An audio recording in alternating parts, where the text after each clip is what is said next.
NDA కూటమి ప్రభుత్వం ముఖ్యమంత్రి చంద్రబాబు నాయుడు గారు ఉన్నారని ఈ సందర్భంగా నేను తెలియజేస్తా ఉన్నాను.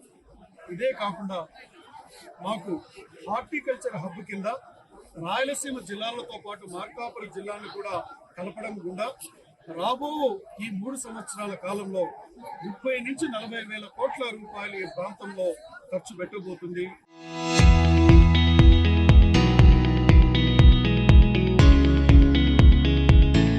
మన యొక్క ఎన్డీఏ కూటమి ప్రభుత్వం దీని ద్వారా ఈ ప్రాంతంలో ఉన్నటువంటి రైతాంగం యొక్క ఆదాయాన్ని పెంపొందిస్తూ పంట మార్పిడి చేసి హార్టికల్చర్ పంటల వైపు రైతులు పోయినట్లయితే ఇప్పుడు సారా సగటున 15,000 రూపాయలు ఎకరాకి సంపాదిస్తున్నటువంటి ఆదాయం నుంచి 1,00,000, 2 లక్షలు, 3 లక్షలు ఎకరాకి ఆదాయం వచ్చేటువంటి పరిస్థితి తీసుకురావడం ద్వారా ఈ ప్రాంతం యొక్క రైతాంగాన్ని యొక్క ఆర్థిక స్థితిగతులని మెరుగుపరచాలనే లక్ష్యంతో ముఖ్యమంత్రి చంద్రబాబు నాయుడు గారు ఉన్నారని తెలియజేయడం జరుగుతుంది.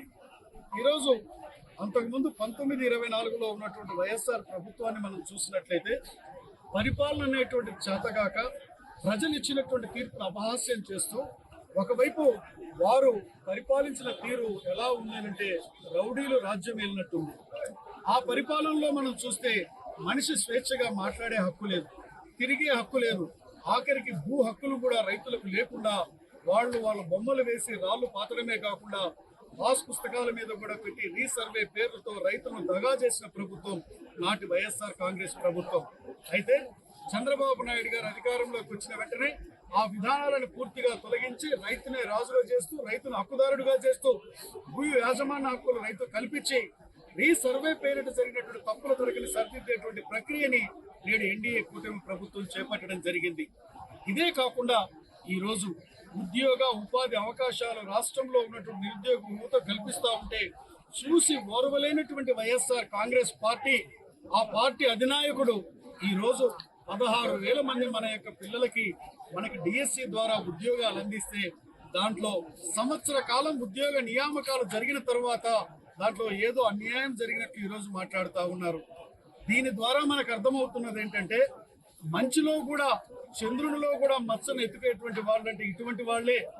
మనము ఆ చల్లని వెన్నెలను ఆస్వాదించాలి తప్పితే మచ్చ వెతకకూడదు.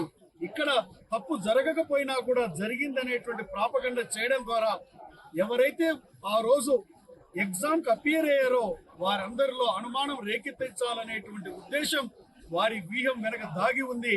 కాబట్టి నేను ఒకటే చెప్తా ఉన్నాను, వైఎస్ఆర్ కాంగ్రెస్ పార్టీ కీర్తులలో మనం పడవద్దు.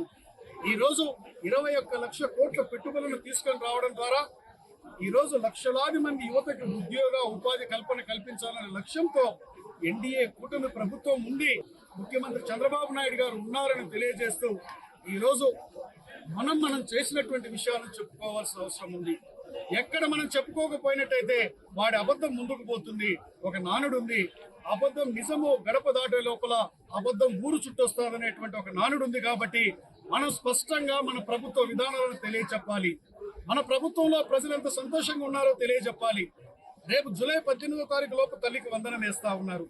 రేపు మన అన్నదాత సుఖీభావ్ 20,000 రూపాయల డబ్బులు రేపు వేస్తా ఉన్నారు. ఇదే విధంగా ప్రతి కార్యక్రమం కూడా మనము ప్రజలకు స్త్రీశక్తి పథకం ద్వారా ఉచిత ఆర్టీసీ బస్సు ప్రయాణం ఆగస్టు 15 నుంచి ఇప్పటికి కోట్లాది మంది మహిళలు ఆర్టీసీ బస్సులో ప్రయాణం చేశారు. మనకి ఇంతెందుకు రంగనాయక స్వామి టెంపుల్ కి గతంలో గిద్దలూరు నుంచే బస్సులు ఉండేవి.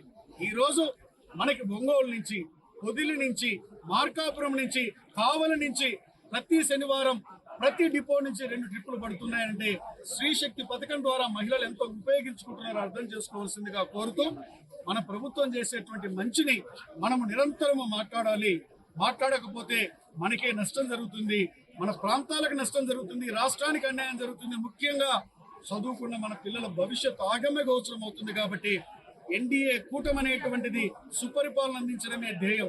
2 సంవత్సరాల విధాన విజయాలని మనము ప్రజలకు తెలియజెప్పవలసినటువంటి అవసరం ఉంది. వైఎస్ఆర్ కాంగ్రెస్ పార్టీ కుయుక్తులు తిప్పికొట్టవలసిన అవసరం ఉందని తెలియజేస్తూ నేను సెలవు తీసుకుంటున్నాను. ముఖ్యమంత్రి గారు ఈ నెల 27వ తారీఖు నాడు గిద్దలూరు నియోజకవర్గంలో కేఎస్ పల్లెకి రాబోతున్నారు సంజీవిని అనేటువంటి ప్రోగ్రాం ద్వారా. ఆ రోజు కూడా నేను ఎన్డీఏ కూటమి శ్రేణులందరికీ పిలుపునిస్తున్నాను.